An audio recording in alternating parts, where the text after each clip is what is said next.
함께 살펴볼 하나님 말씀은 열왕기상 8장 1절부터 11절 말씀입니다.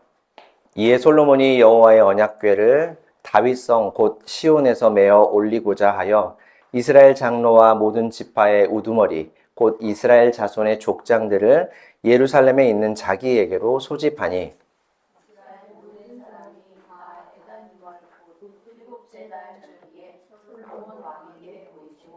이스라엘 장로들이 다 이름에 제사장들이 궤를 매니라.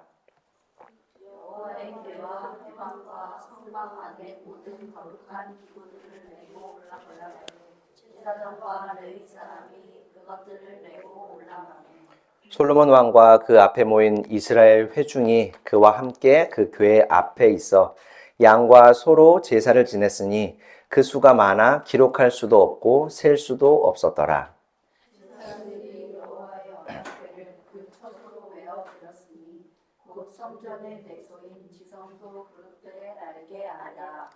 그룹들이 그 궤 처소 위에서 날개를 펴서 궤와 그 채를 덮었는데 채가 기름으로 채 끝이 내부와 성소에서 보이나 밖에서는 보이지 아니하며 그 채는 오늘까지 그곳에 있으며 그 궤 안에는 두 돌판 외에 아무것도 없으니 이것은 이스라엘 자손이 애굽 땅에서 나온 후 여호와께서 저희와 언약을 맺으실 때에 모세가 호렙에서 그 안에 넣은 것이더라. 제사장이 성소에서 나올 때에 구름이 여호와의 성전에 함께 있습니다. 제사장이 그 구름으로 말미암아 능히 서서 섬기지 못하였으니 이는 여호와의 영광이 여호와의 성전에 가득함이었더라. 아멘. 자, 오늘은 우리가 성경에 나오는 최고의 건축물이라고 말할 수 있을 것 같은데요. 이 솔로몬 성전에 대해서 좀 얘기를 하려고 합니다. 하나님은 다윗과의 약속대로 솔로몬을 이스라엘의 왕으로 세워주셨죠. 왕은 원래 대를 이어서 즉위하는 게 물려받는 것이 당연한 것 같지만 이스라엘의 경우는 그렇지 않았습니다. 이스라엘의 초대 왕 사울 다음으로 그의 아들 요나단이 왕 위에 올랐던 것이 아니라 다윗이 왕 위에 오른 것을 보면 이스라엘의 진정한 왕이신 하나님께서 그를 왕으로 정하셨고 하나님의 뜻을 이루신 것을 볼 수가 있죠. 그리고 이제는 다윗과의 약속에 따라서 그의 아들 솔로몬에게 왕위를 넘겨주셨습니다. 이런 사실을 잘 알았던 솔로몬은 통치 초기에 하나님을 의지하고 하나님의 뜻을 따르려고 힘썼습니다. 그는 하나님께 듣는 마음, 듣는 귀를 주십시오라고 구하여 이스라엘의 억울한 이가 없도록 정의롭고 지혜로운 판결을 해주는 왕이었었죠. 이처럼 지혜로운 솔로몬이 다윗의 뒤를 이어서 왕이 되었다라고 하는 소식이 사방에 퍼지게 됩니다. 사진을 보면 다윗과 솔로몬으로 이어지는 이 이스라엘 왕국 접경에 저 빨간색으로 되어 있는 곳이 이스라엘 솔로몬 왕국이고요. 그 위에 보면 성경에는 두로라고 되어 있고 일반 역사에서는 티레라고도 하더라고요. 외국어니까 두로라고 하는 나라가 지금 바다에 지금 붙어 있는 도시 국가가 있는데요. 페니키아의 도시 국가예요. 근데 이 두로라는 나라에 히람이라는 왕이 있었습니다. 그 히람이라는 왕도 이스라엘의 새로운 왕, 다윗의 아들 솔로몬이 왕 위에 올랐다라는 말을 듣게 되었어요. 열왕기상 5장 1절을 보면 그가 그러니까 두로의 왕 히람이 다윗을 사랑했다라고 표현할 정도로 그 왕은 다윗과 굉장히 가까운 사이였습니다.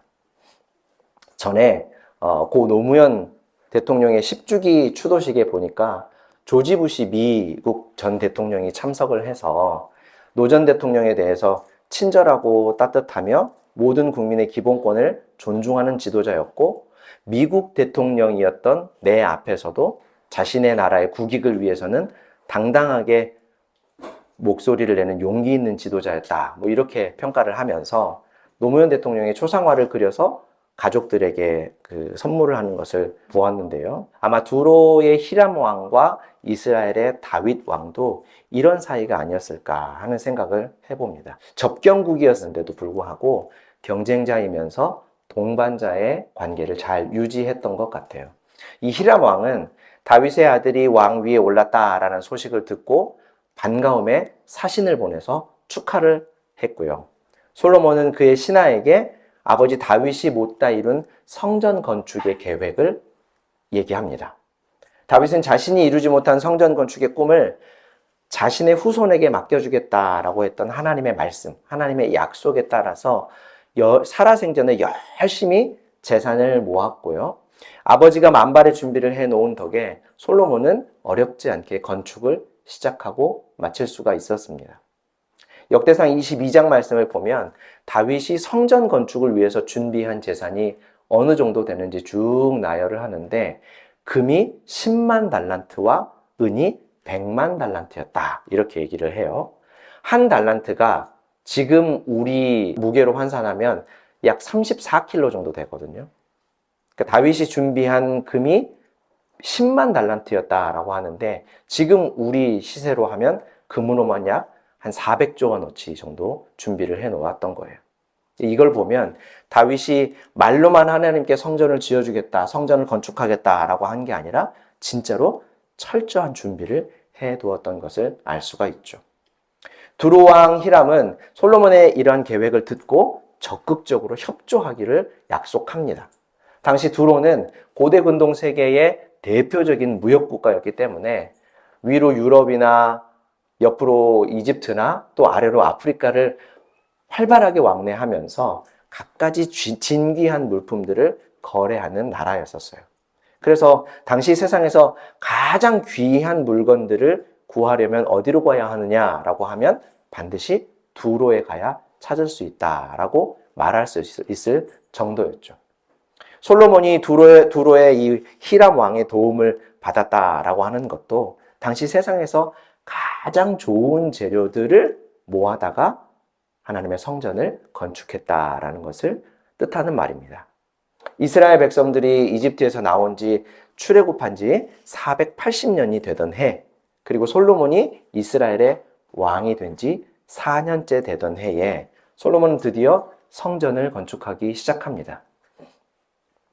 성전의 모습이 어땠는지 성경을 같이 한번 읽어볼게요. 열왕기상 6장 2절부터 10절 말씀인데요. 솔로몬 임금이 여호와를 위해 지은 집은 그 길이가 30m, 그 너비는 10m였다. 그 높이는 15m였다.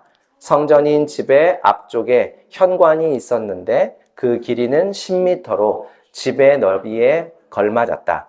그 너비는 5m로 집 앞에 이어져 있었다. 그는 집에다 움푹 들어간 창틀을 갖춘 창문들을 만들었다. 집의 벽을 돌아가며 딸린 건물을 벽에 붙여서 지었다. 몸체와 안쪽 방 둘레를 돌아가며 지었다. 그러고서 돌아가며 딸린 방들을 만들었다. 딸린 건물의 아래층은 너비가 2.5m, 중간층은 너비가 3m, 3층은 너비가 3.5m였다. 집 바깥을 둘러가며 턱을 내서 집 벽에 붙지 않게 했던 것이다. 집을 지을 때에는 캐내온 돌을 그대로 써서 지었다. 망치든 도끼든 어떤 쇠로 만든 연장 소리도 집을 지을 때 집 안에서 들리지 않았다. 중간층 딸린 방의 문은 집의 남쪽으로 나아 있었다. 나선형 계단을 따라 중간층으로 올라갈 수도 있고 중간층에서 3층으로 올라갈 수도 있었다. 솔로몬은 집을 짓는 일을 마무리했다. 삼나무로 만든 마룻대와 석가래로 지붕을 덮었다. 그는 집을 빙 둘러서 딸린 건물을 2.5m 높이로 지었다. 딸린 건물은 삼나무로 집에 이어 놓았다. 머릿속에 좀 그림이 그려지시나요?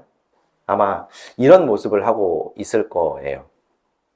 여러분들이 보고 계시는 저 그림이 솔로몬이 건축했던 성전의 모습입니다.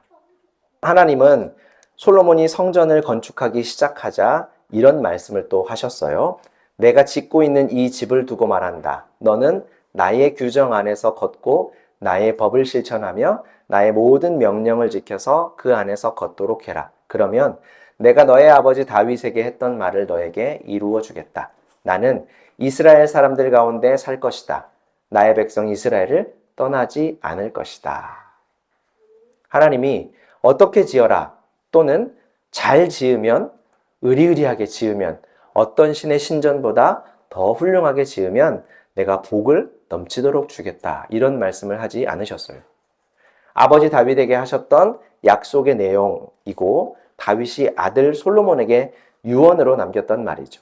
하나님의 말씀에 따라 살고 하나님의 나라의 통치를 따라 살고 이스라엘 하나님의 백성들을 그 통치에 맞게 다스려라 라고 하는 말씀이요.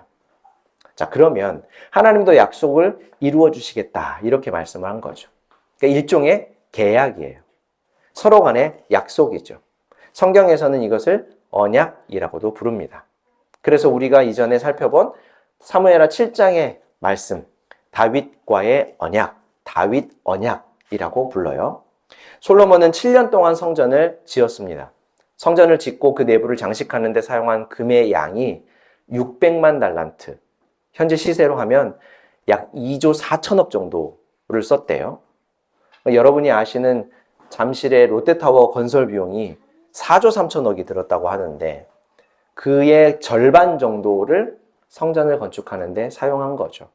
근데 여러분, 롯데타워가 몇 층이에요, 강은아? 123층. 그 높이는? 높이는 제가 알기로 550m인가? 아마 이렇게 된 걸로 알아요. 근데 솔로몬 성전이 3층이었습니다. 고작이라고 하는 표현을 쓰면 좀 죄송하지만 고작 3층이었던 것을 감안했을 때 123층짜리 빌딩을 짓는 예산의 절반 정도를 3층짜리 건물을 짓는 데 사용을 했다라고 하는 거죠. 그러니까 엄청나게 많은 건축 비용이 들어갔던 거예요. 그리고 오늘 우리가 읽은 열왕기상 8장을 보면 솔로몬이 성전을 완공하고 맨 마지막으로 어떤 작업을 하냐면 언약궤를 그 성전 안으로 모셔 들어오는 일을 합니다. 그는 아버지 다윗이 자신의 성에 안치했던 언약궤를 조심스럽게 성전 안으로 모시고 옵니다. 그는 많은 사람들이 보는 앞에서 제사장들에게 언약궤를 어깨에 메고 옮길 수 있도록 하죠. 분명히 아버지 때에 언약궤를 옮기다가 우사가 죽었던 이야기를 들었기 때문일 거예요. 또 성전 안에 필요한 모든 기구들도 제사장들과 레위 사람들에게 어깨에 메고 옮길 수 있도록 지시합니다. 레위 사람들은 이스라엘의 12지파 중에 레위 지파에 해당하는 사람들인데 이 레위 지파의 사람들은 특별히 성막에서 이루어지는 성전에서 이루어지는 제반 업무를 전체 다 하는 그런 사람들이었어요. 성전의 언약궤와 모든 기구들을 다 채우고 자리를 하고 제사장과 레위 사람들이 성전에서 빠져나오자 여호와의 구름이 성전에 가득 내려와 성전을 채웠다라고 합니다. 근데 갑자기 이상기후가 생겨서 이런 일이 벌어진 게 아니에요. 이 구름은 성경을 보면 임재의 구름이라고 말을 하는데 이스라엘이 사막에서 생활을 할 때 하나님께서 그들을 보호하시기 위해 보냈던 구름, 그리고 이스라엘이 사막에서 생활하면서 성막과 회막을 중심으로 빙 둘러서 진을 치고 생활을 하고 또 제사를 드리면서 하나님 앞에 우리의 죄를 용서하여 주십시오라는 제사를 드릴 때면 하나님께서 그들의 제사를 다 받으시고 너희의 죄를 내가 용서하겠다라고 하는 증거로 혹은 하나님의 대답으로 임재의 구름이다라고 하는 것을 쭉 내려주셨었어요. 이 구름을 또 다른 말로는 영광의 구름이다라고도 부르는데 하나님의 영광은 죄를 용납할 수 없는 거룩하신 하나님이 죄인들의 죄를 아무런 값 없이 용서하실 때 나타나는 영광인 거예요. 그러니까 사람이 누릴 수 없는 오직 하나님만 누릴 수 있는 영광인 거죠. 자, 이 영광의 구름, 임재의 구름이 성전에 가득 차게 되었다라고 합니다. 성전을 완공하고 영광의 구름, 임재의 구름을 본 후에 솔로몬은 백성들을 향해서 그들을 축복하는 연설을 하기 시작했어요. 하나님께서 나의 아버지 선왕 다윗에게 친히 약속하신 것을 이렇게 오늘 이처럼 모두 다 이루어 주셨습니다. 우리 이스라엘의 하나님을 모두 함께 찬양합시다. 연설을 마친 후에 솔로몬은 하나님께 또 기도를 드립니다. 하나님께서 아버지 다윗과 하신 약속을 실제로 이처럼 이루어 주셔서 저를 왕으로 세워주시고 또 이렇게 성전을 건축하게 하신 일에 감사를 드립니다. 라면서 긴 기도를 합니다. 자, 여러분 여기서 우리가 한 가지 꼭 알아야 되는 게 있어요. 다윗이 하나님을 위해 성전을 건축하고 싶다라는 마음을 가졌고 선지자 나단에게 그 계획을 알렸었죠. 하지만 하나님은 이러이러한 이유들을 가지고 다윗이 성전 건축하는 것을 허락하지 않으셨습니다.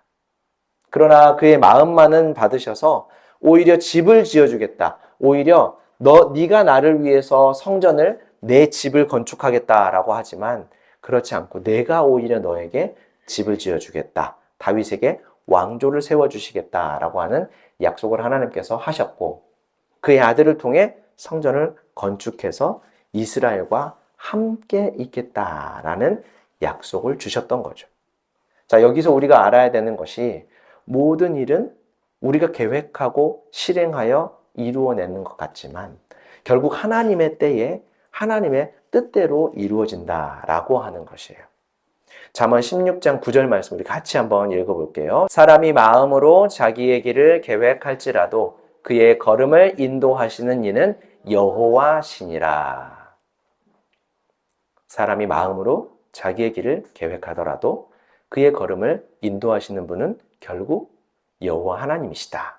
우리 삶이 계획대로 잘 안 될 때가 있을 거예요.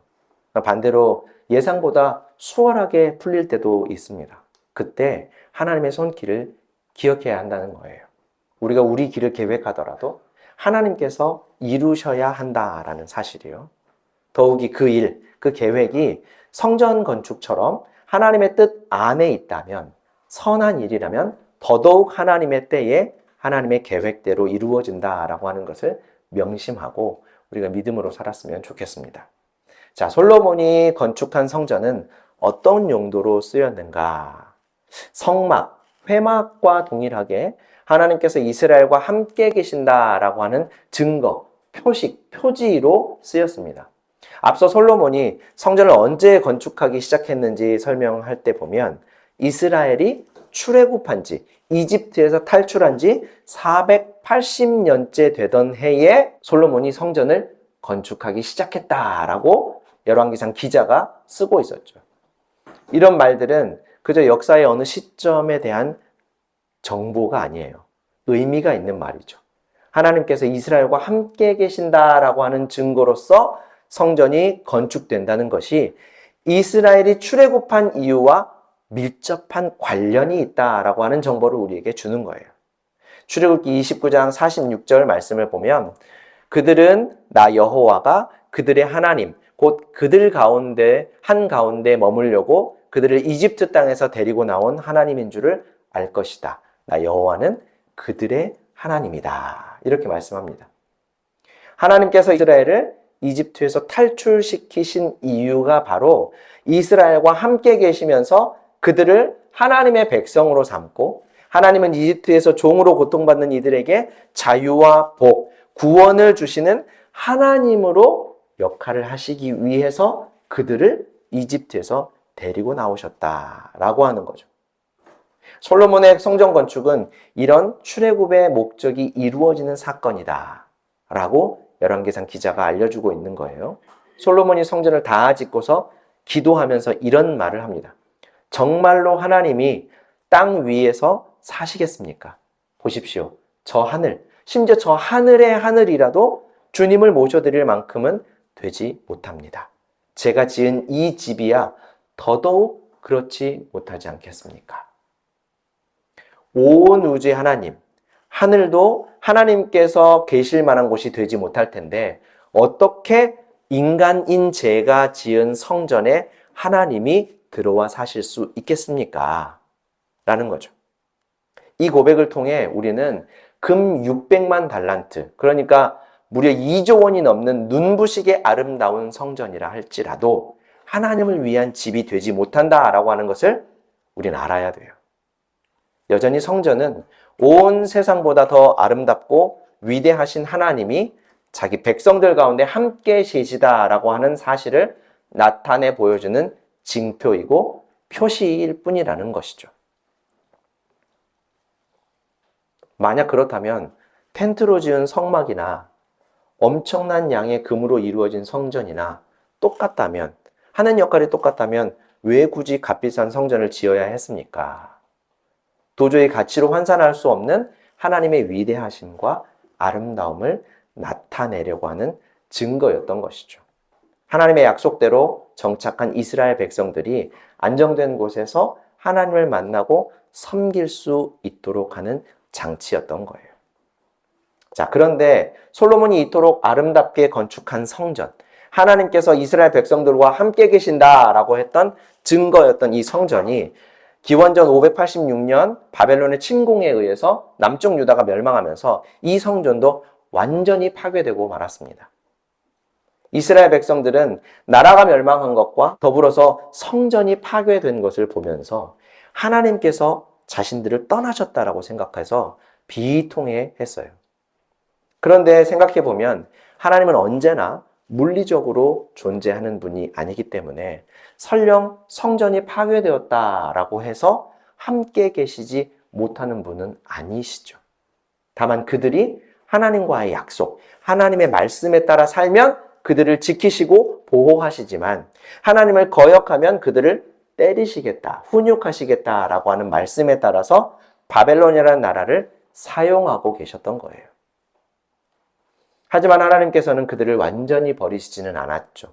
다시 이스라엘이 본국으로 돌아올 수 있도록 하셨을 뿐만 아니라 어떤 물리적 공격에도 허물어지지 않는 완전한 성전, 참 성전을 세워 주십니다. 성경을 우리 같이 한번 읽어볼게요. 요한복음 2장 19절부터 21절 말씀입니다. 예수님이 그들에게 대답하셨다.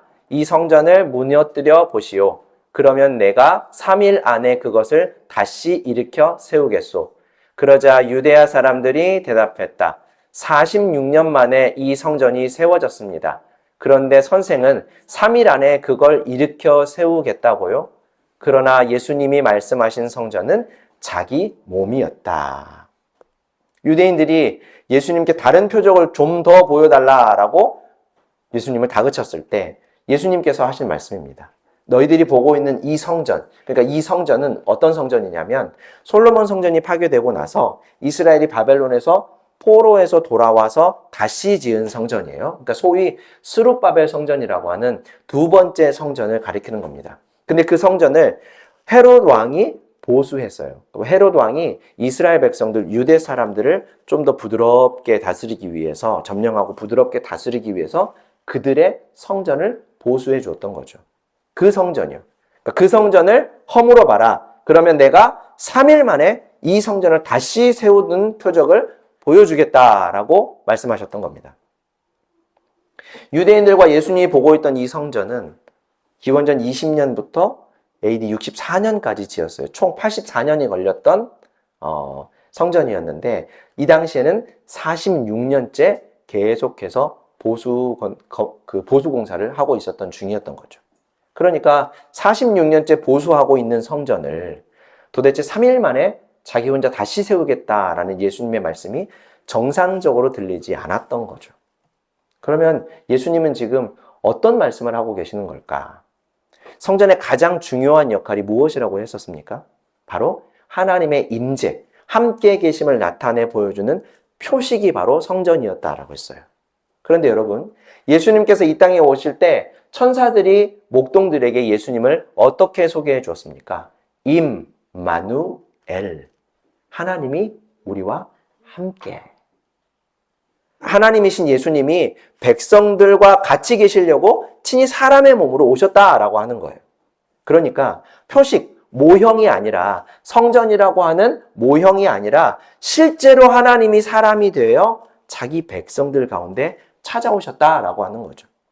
그래서 실제 성전이신 예수님이 십자가에서 죽으시고 3일 만에 부활하신 것을 가리켜서 하나님이 함께 하시는 성전이 무너지고 3일 만에 다시 세워질 거다라고 가르쳐 주셨던 거죠.